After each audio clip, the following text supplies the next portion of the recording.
Cette question de fonds de 30 milliards, malheureusement, moi je pense que d'une certaine manière, la vision du feu maréchal du Tchad euh, n'a pas été vraiment traduite sur le terrain. Et moi je pense qu'on a même trahi cette vision quelque part.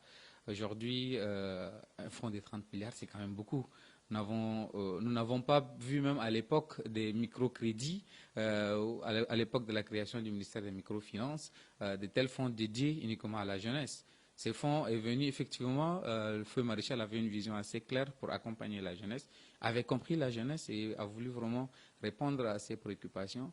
Mais malheureusement, de manière globale, les différentes institutions qui gèrent ces fonds, nous pensons que c'est devenu un lobby entre les banques, même si les banques financent à hauteur de 30%, les 70%, c'est les parts de l'État. Déjà 2 ans, parce que c'est depuis Covid, avril 2020, aujourd'hui nous sommes en avril 2022, déjà 2 ans, exactement aujourd'hui, si vous prenez un jeune entrepreneur, il ne sait pas où est-ce qu'il faut aller déposer les dossiers et comment acquérir. Malheureusement, nous ne comprenons pas.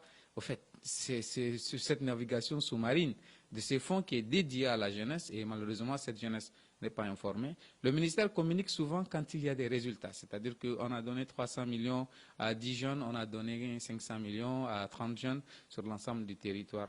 Mais malheureusement, nous connaissons des jeunes qui ont effectivement bénéficié de ces fonds-là. Il y a ceux qui sont partis faire des vacances, ceux qui se sont achetés des voitures.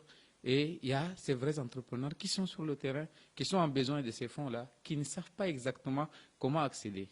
Aujourd'hui, les discours, on vous dit partout, non, le gouvernement a déjà un fonds de 30 milliards qui a été promu par le feu maréchal et qui est mis en œuvre par à la fois le ministère des Finances et 9 banques commerciales de la place. Mais malheureusement, on ne sait pas par comment accéder. Et personne ne donne cette information-là. Ni les banques, ni le ministère concerné, moins encore ces entrepreneurs qui ont déjà réussi ne veulent pas dire à d'autres jeunes que voilà, moi, par quel chemin je suis passé pour accéder à ces fonds-là. Et ça reste un mystère tout autour. Il n'y a pas une communication assez claire aujourd'hui. Vous partez dans une banque, un guichet ouvert en fonction de cela. Les structures des jeunes ont demandé à être impliquées pour aider effectivement à ce que cette vision du feu maréchal ne soit pas pervertie, ne soit pas trahie et qu'elle puisse être traduite concrètement pour aider les jeunes. Mais malheureusement, est-ce qu'on finance des jeunes juste par nombre, parce qu'on voudrait avoir un rapport à la fin de 5 ans. C'est l'échéance normalement du crédit de ces fonds. Ou bien est-ce qu'on voudrait réellement traduire à la fois la politique du feu maréchal aujourd'hui, la politique du PCMT, qui va dans ce sens-là d'aider la jeunesse.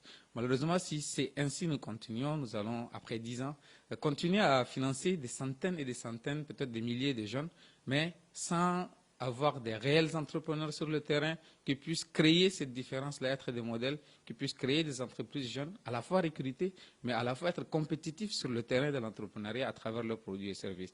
Et là, nous sommes vraiment désolés que ces fonds puissent être comme ça seulement, gérés de manière un peu secrète, d'entretenir un mystère autour. Communiquer, le ministère des Finances communiquer, les banques communiquer. Dites à ces gens-là aujourd'hui, ces fonds, ça leur appartient.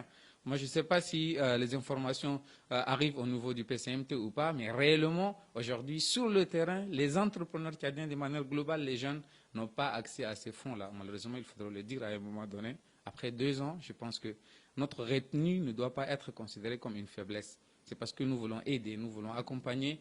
Et si, nous, pas forcément impliqués, nous voudrons aider, nous voudrons orienter. Mais si nos propositions ne peuvent ni arriver à qui des droits, ni être considérées, je pense qu'il est de notre droit de se poser ces questions-là et de dire, communiquez tout simplement, dites à ce jeune-là, voilà par où vous allez passer. On connaît les conditions, mais on ne connaît pas par où passer. C'est ça le problème.